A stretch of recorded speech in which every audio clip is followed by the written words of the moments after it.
Hello, Goodie Tushes. Welcome back to my channel. My name is Aubrie Rose. So today there are a few things that I want to talk about. Basically, I just kind of came up with this idea. So, today okay, long story.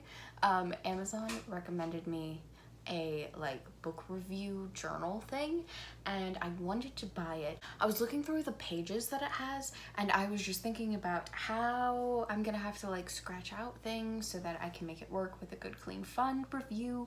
And then I was like, why don't I just make a good clean fun review book? And I wanted to kind of post it on my Instagram stories and see if other people would be interested in it. I would have questions to help you figure out if a book did work, and your own ratings for everything. But I decided against that because I think that's going to be a lot of work, and I don't know how much people will actually be interested in it. I know that some people have reached out to me and said, I love your good clean fun reviews, but I don't know if everyone else wants to try to study everything there is about every genre just so they can fill out a book review worksheet. But I did try to do it for myself, and so I have practiced with this book right here. So I'm trying to read Stephen King. I picked up Misery first, and I couldn't get into it. It started right from... So I don't know if you know what Misery is about. Basically, it's this author gets into an accident, and one of his his biggest fan, one of his readers, finds him and brings him back to her house and essentially kidnaps him, keeps him drugged, and until the only way that she will let him go is if he writes the next book in his series that she wants. I think that's kind of what it's about. But it starts off while he's in a drugged haze, and that's how the book starts. There's not much setup unless that's more backstory, and I couldn't connect with it right away, so I just let that one go. But The Shining, I was able to continue reading. I kind of liked it, and now it's not my favorite again, but I can articulate why because I have this massive page of notes. So the first act is essentially pages 1 through 142, chapters 1 through 12, and then part 1, the entirety of part 1, but also part of part 2. I wouldn't say that just the first part of the book is act 1, that it doesn't feel like it's all of it. So yes, the emphasis is definitely more on the characters and their backstory, and basically setting up what happened in their past and how that's going to affect how they are going to react within this tragedy, within the horror of being in this hotel, this family, their characters. So yes, that's really what it's setting up, except for the youngest one. He doesn't have much tragedy that's happened in his past. He does have a little bit, but he has a gift. So that kind of felt like a fantasy aspect. Stephen King played it off as something that could be real, but he didn't sell me on this is a real thing. It kind of felt like schizophrenia, which can be a real thing, but there was too much precognition and mind reading within that, so it didn't feel real. So I don't know if it's supposed to. And I have found in horror novels there seems to be a dark fantasy kind of aspect, at least with the other one that I read, that seemed kind of similar to this in some of the vibes. The descriptions though are amazing, so there's that. And then, so I think there's a certain kind of intention, a certain form of writing and storytelling that Stephen King is playing with within this novel. And basically it is, you have this event, and he gets the perspective of every single person who was involved in the event. So we see each of their points of view. But I didn't realize quite that this was, or I didn't know that this was going to happen. And so, like, it's a very cool concept, and I think that it could be done well. But in this case, it really just felt repetitive, and I did not love that. So it was like, didn't we just hear about the same thing? And yes, it's from a different person's point of view, so we're getting extra information, but also, like, it kind of happened again towards the end. It wasn't the same event, but it was like the man, what's his name, Jack Torrance, got a tour of the hotel. Now Wendy and Danny are getting a tour of the hotel. And I'm like, we already had a tour of the hotel. I don't want to hear about it again, even if it is from a different person's perspective. And so I kind of quit reading there. I don't actually know what happens there. If something, like, if it's not repetitive, if there's something else, maybe it's just like focusing on this other character. He does do the side characters very well. They all seem to have like their own distinct voice. It does feel like Mr. Ullman, the person that everyone hates, there was a point where he didn't feel as antagonistic as he had the rest of the time. So it didn't feel consistent, but it kind of was supposed to be that way because he was talking to like a client of the hotel, or like a guest of the hotel. So he was very, just manners heavy, polite, not as uppity, I guess, as he was around everyone else. But I don't know, it felt a little off. That's sort of what I don't know, it felt weird.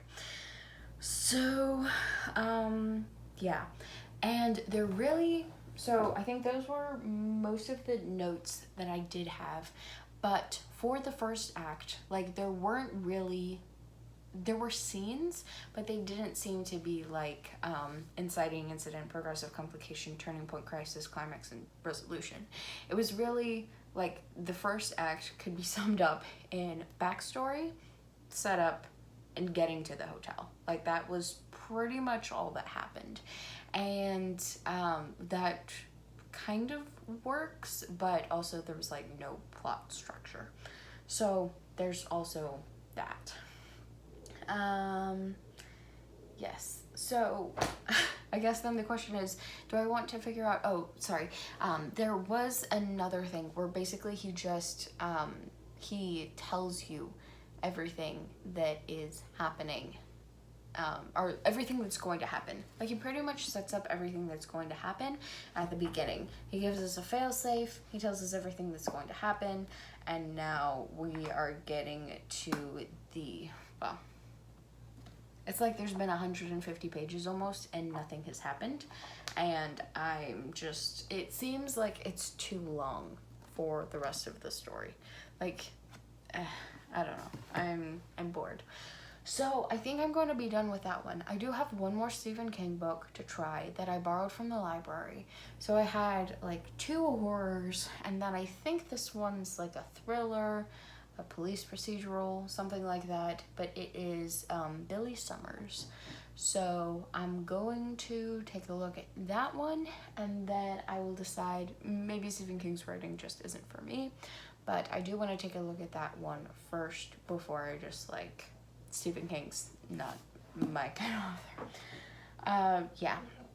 So, I don't know. I do feel like for me specifically, I need a horror book. I need to fall in love with the characters in a horror book and feel really connected to them, so that way I'm actually afraid for their well-being. Because I think that's really the whole point of the horror genre.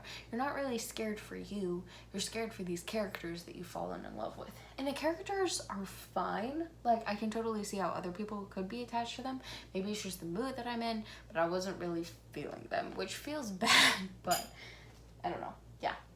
So that was Stephen King. I'm going to try, the one more.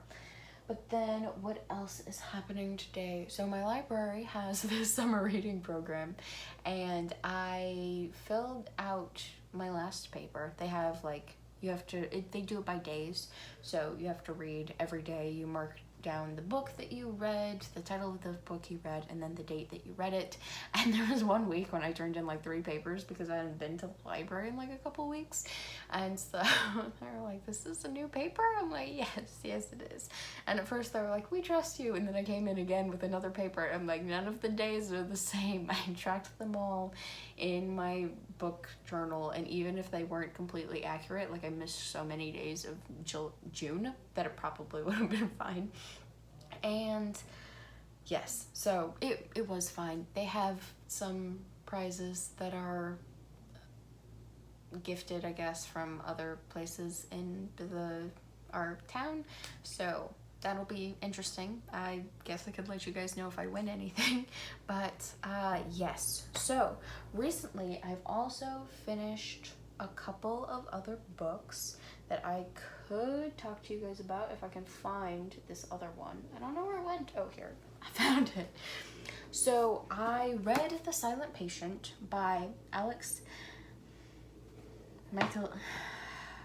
I don't know how to say his last name, and I don't want to mess it up because it looks fairly, like I could probably say it.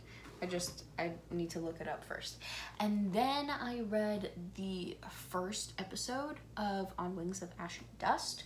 So I guess I could talk about these a little bit. I haven't gone through the whole book review yet. I normally like to try to write the book review. That way I remember the book, I know what I'm talking about. I did do initial thoughts for both of them, so I will take a look at that. So this book is a collection of serials. So she didn't publish serials the way serials were traditionally published. It does seem like there are a few other people that don't do it the way that it normally happened. But so if you guys have been on Instagram and you've seen like these stories where they have the little episodes that they release every week and you have to like buy tokens and then you can read other episodes early, but for the most part they're released like once a week. That is how serials used to be written. So it was like a chapter or a little section every time the newspaper or magazine that was publishing said serial was published. So I'm pretty sure it was like every week. I don't think it was every day, but it could have been. But I think it was like weekly. So you had to publish your next section of the story weekly. That is actually how Dracula was published, and there are probably Phantom of the Opera as well, but there are a few like classic novels that were written as serials. So they had their section of the novel, of the story that was written each month. This is not like that. This is not like a chapter, a section of the story published every week. This is like a novella published every month. I think that's how she did it. So she published them on Amazon, I believe. So we have Wings of Betrayal, Palace of Potions, Sea of Secrets, Forest of Blood, Cavern of Terrors, Edge of Fates. So the reason that I found this author was I was writing a serial and I was going to write it the way it used to be written. So I was going to do like an episode, basically a chapter, a few thousand words every week. That's what I was going to try to do. And I was going to publish it on Wattpad. I was going to publish it on Inkitt. I was going to publish it on my blog. And that did not end up working very well. Now I'm trying to stick to one, that's not really the point, but I'm trying to stick to one project. But when I was researching serials, I found this author, and I had heard of her before because I'd been following Bethany Atazada for a while, and they're like good friends on the YouTube Instagram space. So I don't know if they've met in person or not. But yes, so they're both like author friends. I think they're like critique partners or something like that. But they're friends and in like the same author group on YouTube.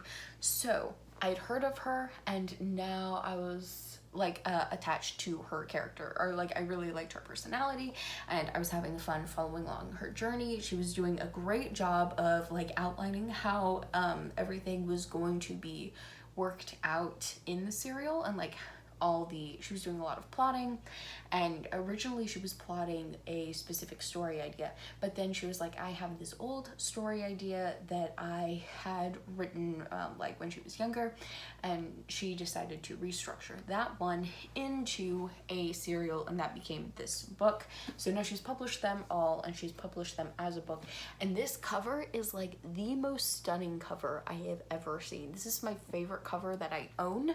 And yes, so the cover designers are Strange Doctor Design. So if you want to check them out, highly recommend. This is a beautiful cover. If it looks pretty on camera, the camera does not do it justice. It is stunning. So we have, I'm just gonna read the back. A rebel pixie princess, a deadly competition between 5 fairy clans. Will she win the crown or die trying? That's not what the first episode is about at all. I'm not gonna comment anymore. So Pixie Pirate Quinn may be an outlaw wanted by all 5 fairy clans, but she prefers it that way. All she wants is to finally become a pirate captain and bury her true identity beneath the rolling waves. But when the sudden death of her twin brother causes her to plot a vengeful heist, a shocking betrayal unmasks her for who she really is, her people's last living heir. Her only hope of escaping certain death for her crimes is taking her brother's place in the Ethidine, a dangerous competition for the fairy crown. In a series of death-defying trials, Quinn faces off with the heirs of 4 rival clans, a mute beast tamer, a flirtatious merman, a half-blind artist, a pompous princess. But as dark secrets unravel and an ancient prophecy entwines their fates, rivals must become allies before there's no world left to rule. On Wings of Ash and Dust is the action-packed first book in this YA epic fantasy. If you're looking for a fresh take on fae magic, deadly trials, and royal intrigue with a dash of enemies to lovers, then you'll adore Brittany Wang's whimsical and dangerous tale. So you can already kind of tell by the back, which I think I did read, but I wasn't paying the most attention. You can tell that she's trying to do like 3 different things and putting them into one book, when in reality they probably should be like 3 separate stories. So yes, it's really hard when you have a story idea to figure out like what the actual story idea is and what it should be and what it should not be. I have had this problem as well, specifically with the project that I'm working on right now. So basically what it is Snow White is a vampire. That is the most bare bones way to describe this book. And yes, but what I was trying to do before is the evil queen is actually from a vampire killer academy, and then she like gets into the kingdom and poses as the queen or becomes the queen so that she can get her vampire academy companions or whatever to infiltrate the kingdom so they can like flush it out of vampires. But that was too much, and so I had to cut that idea out of it. And time again, I think I've just focused a little too much on what I want it to be and less on what the story actually is. I've tried to force the Snow White aspect of it a little bit because I want it to be a Snow White retelling and pretty close, like almost a retelling of the actual fairy tale, only with a twist that makes more sense. But like if you were dissecting the, I don't know, the fairy tale, if you were telling the fairy tale like almost like a normal, but then it twists, that's kind of what I was trying to go for. But I think the way that I'm working on it right now works the best so far, so I'm going to continue working with that. But what I've had to do is I've had to strip this idea down to the bare bones, and I think that's what this needed. So yes, I've only read the first episode, and I read reviews on the second episode, so I'm going to comment just a tiny bit on that one, but only what other people have said, because I haven't actually read it. So Wings of Betrayal, what were my initial thoughts? I am scared to do this because I really love the author. I was really excited about this story. It was on my TBR, but I picked it up after watching one of her reels because she's done amazing marketing on this book. The cover is stunning, and that was those were really the only things that I liked about it. The way that she has done fae and pixies, that is really cool and really innovative, I think. And I don't know if that worked within this story, like if it needed to be more of a focal point, and maybe it will be later in the series, but it wasn't really in this. So the first episode had a couple of nice ending points. Like, it probably could have ended there and just been shorter. Like, she could have had shorter episodes and maybe released more of them sooner. That's not really super important. It's just like chapter 6 and chapter 7 had some really nice ending points, some really nice cliffhangers that I think probably would have kept you reading a little bit more. So it's not, we already kind of talked about this, it's not really written like a serial, and it doesn't work. I struggled to read it. I think it was mostly, it was the writing. So I'm kind of a reader who likes the purple prose, the kind of, yeah, I like the purple prose. This one didn't really have the purple prose. I could kind of visualize it well, but I don't really remember any specific descriptions. I kind of liked the main character, and then I didn't. Kind of fluctuated between liking her character and not. She wasn't really my favorite, and she didn't make a lot of sense. I don't think we spent enough time learning about who she was. Like, that's what the first episode should have been about, was more learning about who this character was. And instead, it's really telling us she's a pirate captain. She wants to be a pirate captain, but actually she's this and this, a long-lost princess, dragon princess, and like, she was just, I think she was too many things. And yeah, and her character didn't really want to do any of them. Her character wasn't very consistent. She's very pliable. She seems like a stubborn character, but she's actually not, because she fluctuates between things. And it seems like she has no choice, but I don't know. It was strange, and I don't think there was enough setup. So here's what happened.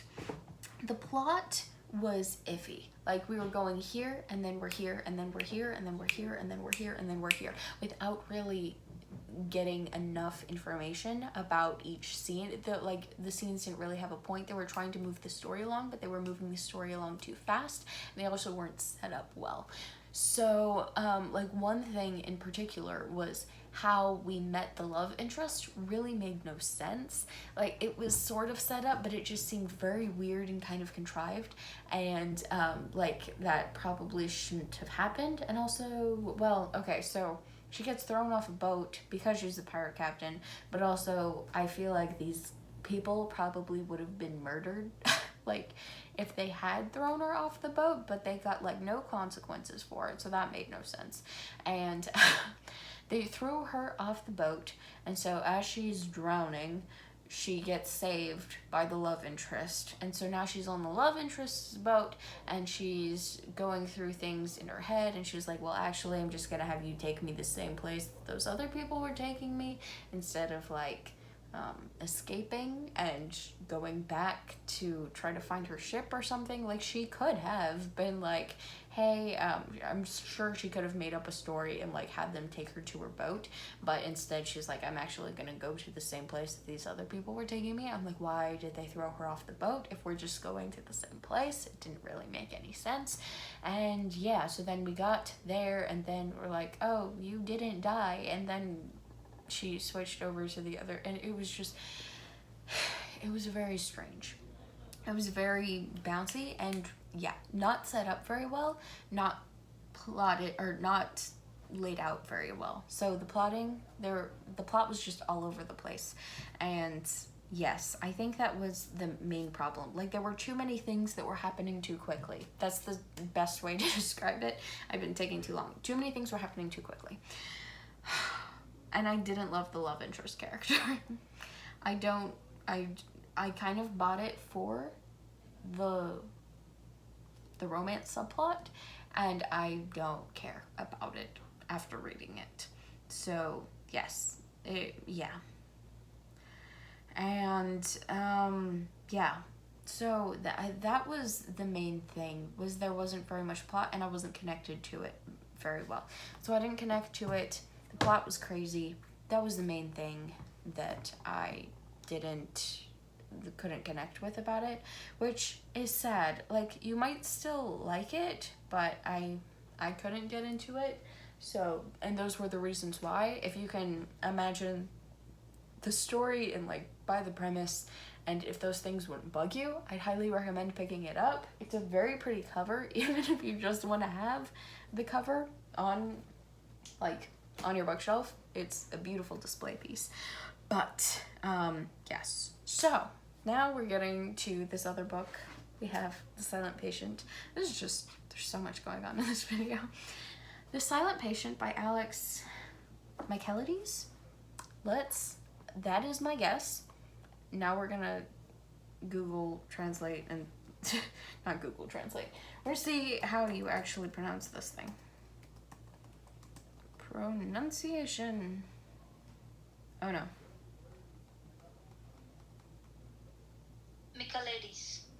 Michaelides. Okay, I wasn't even close. Michaelides. Alex Michaelides. So the premise essentially is that it can really be summed up in like 2 sentences, which is amazing. Alicia Berenson murdered her husband and never spoke again. Psychotherapist Theo Faber wants to try to save her, figure out what happened. Yes, wants to solve the mystery. The first part of it is really what hooked me. I was like, so she murders her husband and she never speaks again. What happened? I was excited. I was bored almost the entire book until we got into the end. But I kept reading the whole time. So that, I don't know what to say about that. But I also didn't look at the back. So Entertainment Weekly says that it is an unforgettable and Hollywood-bound new thriller, a mix of Hitchcockian suspense, Agatha Christie plotting, and Greek tragedy. So I was not expecting Agatha Christie, but I think that is kind of what we got. Like, mysteries are kind of boring until you get till the end. Like, you're trying to put pieces together, but really I suspected like 5 different people and I was like, they all did it. They all murdered him. She didn't do it. Everyone else did. Everyone else murdered this man. And so that was pretty much me the whole time, is trying to figure out which of the men in her life actually killed her husband. And it was extremely twisty. Like, the end, it was like gasp, and then it was like twist, and then another twist. It was like he stabbed me with the answer, and then he just twisted the knife into my heart multiple times. I was like, wait, that's what happened? And the twist, wait, that's what happened? Twist, and that too. Yeah, it was so I love this book. I was kind of bored, but also I did kind of love it. The twists. So I read 2 twisty books recently. What was the other one that I read? I don't even remember. Oh, The Good Lie. Both of those books, I think I liked The Good Lie a little bit better, just the way that it was written. It was more my kind of thing, more true crime-ish. This was actually a Greek tragedy retelling, which is very interesting. I was kind of bored until we got to the twists, until we got to the end, but I'm not mad that I read it. I love the twists. The twists were perfectly twisty, and it was great. But it's kind of like a book that I can't talk about without giving you spoilers. Like, I don't know how to talk about that book. I need to review it and actually review it. This one, was there anything that wasn't good, clean, fun? I think there was a lot of language, so maybe like 4 stars for good, clean, fun. I was kind of bored, but I did enjoy it. So, I mean, I read the whole thing. I didn't even read all of Stephen King's The Shining. I'm taking my bookmark out. But I read all of that book, even though I was kind of bored, because I wanted to know the answer. But at the same time, it's like that the concept spoke to me. And so I was like, I want to know the end for this concept. But, yeah, so, I don't know. Anyway, I have another video coming out about all the books that I've read in July. And the books that, no, that's a lie. I don't have that filmed at all. I have a video filmed for all the books, for some of the books that I'm going to be reading in August. I know of 5, and then I have like 4 others that I've gotten from the library that I'm going to try to read also. So that's like 9 books. I think I can do that. We'll see how it goes. And I'm excited for that, so check that out whenever that came out. I don't know. And yeah. Thank you for watching this chaos. I hope you enjoyed. I don't know how to title this or anything, but I had a lot of fun just talking and talking about books. This was great fun.